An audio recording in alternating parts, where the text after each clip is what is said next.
अभी जो भी इस वीडियो को देख रहा है, अगर वो चाहे तो 2 महीने के अंदर अंदर अपने आप को ब्रिलियंट बना सकता है पढ़ाई में। सब चीज़ें क्लियर होगी स्टेप बाय स्टेप। बस आप इस वीडियो को बिना स्किप किए लास्ट तक देख के चीज़ों को समझ लें। एक दिन एक 4 साल का लड़का स्कूल से घर लौटा तो उसकी जेब में उसके टीचर ने एक कागज़ का नोट रखा था जिस पर लिखा था कि आपके बच्चे का दिमाग इतना कमज़ोर है कि वह कुछ नहीं सीख सकता, उसे स्कूल में पढ़ाने की कोई ज़रूरत नहीं है। और वो लड़का स्कूल में सिर्फ 3 महीने ही पढ़ सका और उसके बाद कभी स्कूल नहीं गया। और इसी लड़के ने बाद में चल के ग्रामोफोन और इलेक्ट्रिक बल्ब सहित 1000 से भी ज़्यादा आविष्कार किए और ये थे one of the greatest scientist Thomas Edison. मुझे नहीं लगता कि अब तक आपको ये दिन देखने को मिला होगा कि आपको कमज़ोर दिमाग के कारण स्कूल से निकाल दिया गया हो। ये बंदा बिना स्कूल के यदि इतना बड़ा साइंटिस्ट बन सकता है तो आप एटलीस्ट एक अच्छे स्टूडेंट तो बन ही सकते हो।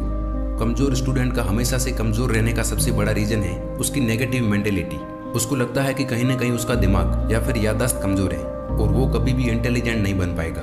लेकिन ये सब बकवास है, झूठ है। मैंने खुद अपनी लाइफ में कुछ स्टूडेंट्स को 0 से हीरो बनते देखा है, यानी बिल्कुल जिसको ज़्यादा याद नहीं रहता था उसे अच्छे मार्क्स लाते और अच्छा परफॉर्म करते देखा है। मेरा एक फ्रेंड है जो पढ़ाई में काफ़ी अच्छा है। 10th बोर्ड में उसने बनाई 76% और 10th के बाद 11th में उसने साइंस सब्जेक्ट चूज़ किया। 11th क्लास में उसने बिल्कुल ना के बराबर पढ़ाई की बिकॉज बोर्ड क्लास नहीं थी 11th एंड वो कहता था कि 12th बोर्ड है तो उसमें अच्छे से पढ़ूंगा और 80% बनाने का गोल है मेरा।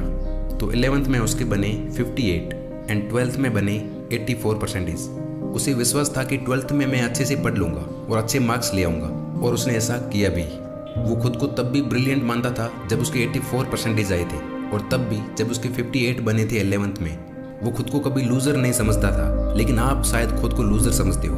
आप अंदर से मानते हो कि मेरा दिमाग कमज़ोर है, मेरी याददाश्त कमज़ोर है, मुझे चीज़ें याद नहीं होंगी। जितना आप इस बात को अपने दिमाग में बिठाओगे उतना ये बात पक्की होती जाएगी और आप ज़्यादा कुछ नहीं कर पाओगे पढ़ाई में। तो सबसे पहला स्टेप है इस झूठ से, इस मेंटेलिटी से बाहर निकलो कि मैं कमज़ोर हूँ और पढ़ाई में अच्छा नहीं बन सकता।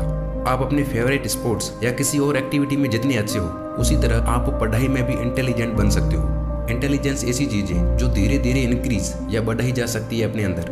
अब 7-8 चीज़ें जो बहुत इफेक्टिव है और जो बहुत हेल्प करेगी आपको अपना बेस्ट वर्जन बनने में, तो उनको ध्यान से समझ लें और हो सके तो कहीं लिख लें। सबसे पहली चीज़ कि आप पूरा ध्यान क्लास में लगाओ बिकॉज 50% यहीं से डिसाइड होता है कि बाद में जब आप उसे वापस पढ़ेंगे तो आपको क्या समझ में आएगा और क्या नहीं। उसके बाद आपको कम से कम 25 मिनट तक लगातार पढ़ना चाहिए, बिना डिस्ट्रैक्ट हुए, बिना वहाँ से हिले, लगातार 25 मिनट। कुछ लोग कहते हैं ना कि ज़्यादा पढ़ो, बहुत मेहनत करो, अगर ज़्यादा नंबर्स लाने हैं तो 12-12 घंटे पढ़ो। बिल्कुल गलत। लेकिन जितना पढ़ो उसे सही से पढ़ो और सबसे बड़ी बात कि रोज़ पढ़ो। खुद को किसी से भी कंपेयर ना करें क्योंकि इससे या तो आपको ख़राब फील होगा या फिर आप बहुत जोश में आ जाएंगे और दोनों ही चीज़ें आपके लिए सही नहीं है। बस आप डेली बेसिस पर अपने आप को इम्प्रूव करते हुए अपना बेस्ट वर्जन बनने की कोशिश करें। अपने सिलेबस को ऑर्गेनाइज करना, यानी सिलेबस को डिवाइड या इस तरह से ब्रेक डाउन कर दो कि आपको सही से पता हो कि मुझे इस हफ्ते या इस महीने क्या और कितना पढ़ना है। पढ़ते टाइम आपको ही टीचर और आपको ही स्टूडेंट बनना चाहिए, यानी रट्टा मारने के बजाय आप खुद को लिख लिख के समझाओ और एक्सप्लेन करो और फिर से लिखो। पढ़ते वक्त आप शॉर्ट नोट्स बनाते हो तो ये कम समय में ज़्यादा पढ़ने के लिए बाद में बहुत काम आ सकते हैं। जितना पढ़ा हुआ है उसके मॉक टेस्ट देना, इससे आपका सेल्फ कॉन्फिडेंस बढ़ेगा और आपको बहुत हेल्प होगी चीज़ों को याद रखने में। तो अब कुछ ऐसी चीज़ें भी होगी जो आपको कठिन लगती होगी, तो जो सब्जेक्ट या टॉपिक्स आपको डिफिकल्ट लगते हैं उससे भागने के बजाय फेस करें और उनको और पढ़ें और अच्छी तरह से समझें। कुछ स्टूडेंट आखिरी टाइम जब एग्ज़ाम नज़दीक होते हैं उस वक्त एकदम से ज़्यादा पढ़ना शुरू करते हैं। इसके बजाय आप साल के शुरुआत से ही पढ़ें, भले रोज़ 1-2 घंटा ही पढ़ें लेकिन पढ़ें ज़रूर, क्योंकि यदि आप पूरे साल थोड़ा थोड़ा पढ़ते रहेंगे तो आपकी लर्निंग एबिलिटी और चीज़ों को पढ़ने और याद रखने की एफिशिएंसी इंक्रीज होगी।